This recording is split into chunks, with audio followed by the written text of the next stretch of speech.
السلام عليكم تلاميذ سنة أولى متوسط. اليوم جيتكم فيديو جديد أو موضوع جديد. موضوع الفرض الأول في مادة علوم الطبيعة والحياة. بما أنه فروض على الأبواب ركزوا معايا في طريقة الإجابة أو نموذج إجابة. غادي نعطي لكم اليوم الوضعية الأولى. البطاطا غذاء شائع الاستعمال، يتكون من عدة مواد منها العنصر س. ركزوا، العنصر س. للكشف عن هذا العنصر نضع قطرات من ماء اليود على قطعة البطاطا فيظهر لنا لون أزرق بنفسجي. هنا لازم تكون حافظ جدول الكواشف الكيميائية، راني ديرتكم في الفيديو السابق، غادي نخلي لكم الفيديو في صندوق الوصف وراجعوه. ولازم تكونوا حافظينه، لازم يكون على بالك أنه ماء اليود ما هي المادة التي يكشف عنها، حمض الأزوت المادة التي يكشف عنها، محلول فيلينغ إلى آخره إلى آخره. إذا هذا العنصر س ما هي الكشف أو ما هو الكشف الكيميائي؟ هو ماء اليود، يعطيني لون أزرق بنفسجي. لاحظوا معي عندنا السند الأول اللي هو الجدول. مكونات البطاطا. البطاطا تتكون من مواد ألف مواد ب. شوفوا الفرق بين المواد ألف والمواد ب. المواد ألف فيها الماء 24 غرام وأملاح معدنية 0.2 غرام. ركزوا، ماء أملاح معدنية فقط. أما المواد ب فيها الدسم 0.6 غرام، والمادة س اللي مازال ما عرفناهاش ما هي 73 غرام، وأخيرا البروتين 2.2 غرام. أول سؤال يقول ما هي المادة س؟ هنا الإجابة لازم تكون حافظ جدول الكواشف الكيميائية وتعرف ماء اليود ما هي المادة التي يكشف عنها. ما هي المادة التي يكشف عنها؟ نعم، هي النشاء. إذا المادة س هي النشاء. عندما نضع قطرات من ماء اليود على أي غذاء سواء كان بطاطا أو قطعة خبز أو كذا أو كذا سوف يعطينا لون أزرق بنفسجي، هذا دليل على وجود النشاء. ثم قالك صنف المادة س حسب دورها في الجسم. المادة س ما هي النشاء، اكتشفنا أنها النشاء. إذا ما هو دور النشاء في الجسم؟ جيد، دور النشاء هو أغذية طاقة ونشاط، أنت يعطينا الطاقة للقيام بالنشاط، طاقة ونشاط. وأخيرا أو قبل ذلك 3. سمي المواد ألف والمواد ب. سميها، احنا درنا مجموعتين، ماء أملاح معدنية في مجموعة، دسم نشاء بروتين في مجموعة أخرى. إذن على أي أساس صنفناهم ألف ب؟ على أساس الأصل، الماء والأملاح المعدنية مواد معدنية، أما الدسم والبروتينات والنشاء هي مواد عضوية. إذا نقول المواد ألف هي أغذية معدنية، معدنية الأصل، أحسن نضيف كلمة أصل. أما المواد ب فهي أغذية عضوية. عضوية ماذا؟ عضوية الأصل. هنا كاين إشكال في الأصل والمصدر، مازال ما تفهموش الجزائر كاملة، وبالتالي تبع واش يقول لك الأستاذ تاعك. إذا قال لك معدنية عضوية هذو مصدر قول مصدر، إذا قال لك هذو أصل قول أصل. رابعا كيف نميز بين المواد ألف والمواد ب؟ معناتها ماذا نفعل لكي نعرف أن هذه الأغذية معدنية وهذه الأغذية عضوية؟ أو أنا أعطيكم مثلا قطعة خبز، على أي أساس نحطها مع المواد المعدنية ولا مع المواد العضوية؟ في هذه الحالة نستعمل ماذا نستعمل؟ جيد، نستعمل خاصية التفحم، وهي عبارة عن ماذا؟ حرق الأغذية، أو هي عبارة عن تجارب أو نضع الأغذية فوق التسخين الشديد أو نعرض الأغذية للتسخين الشديد. إذا تفحمت نقول عضوي، إذا لم تتفحم معدني. صحيح؟ التفحم. روح الوضعية الثانية.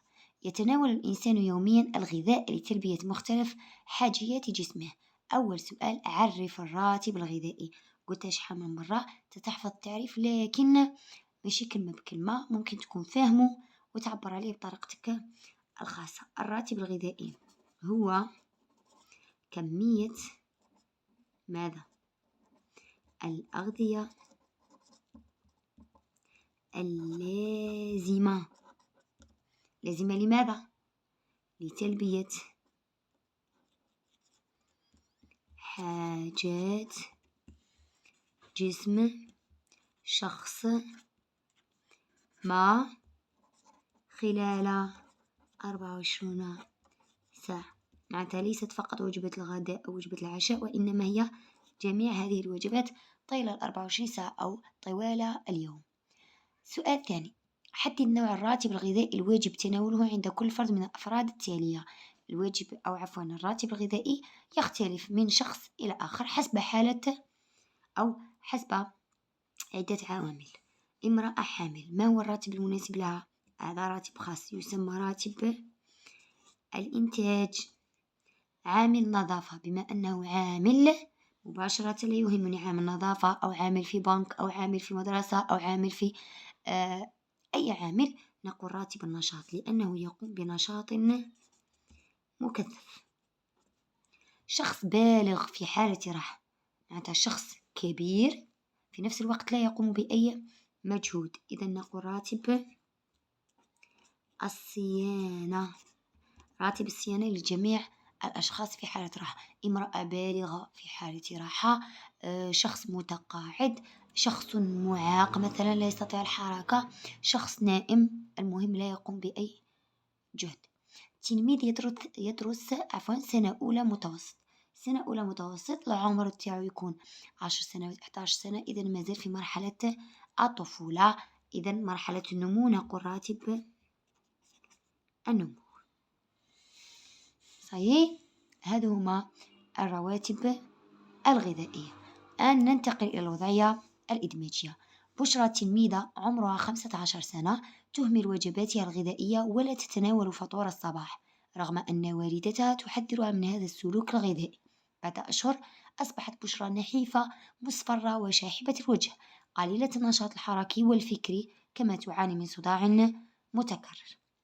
عنا سندات مجرد صور اعتمادا على مكتسباتك القبلية، أي دروس اللي درستها في القسم، والسندات التالية.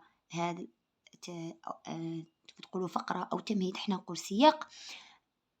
فسر الأعراض المرضية التي تعاني منها بشرى. لماذا بشرى أصبحت نحيفة وصفراء وشاحبة وقليلة الحركة؟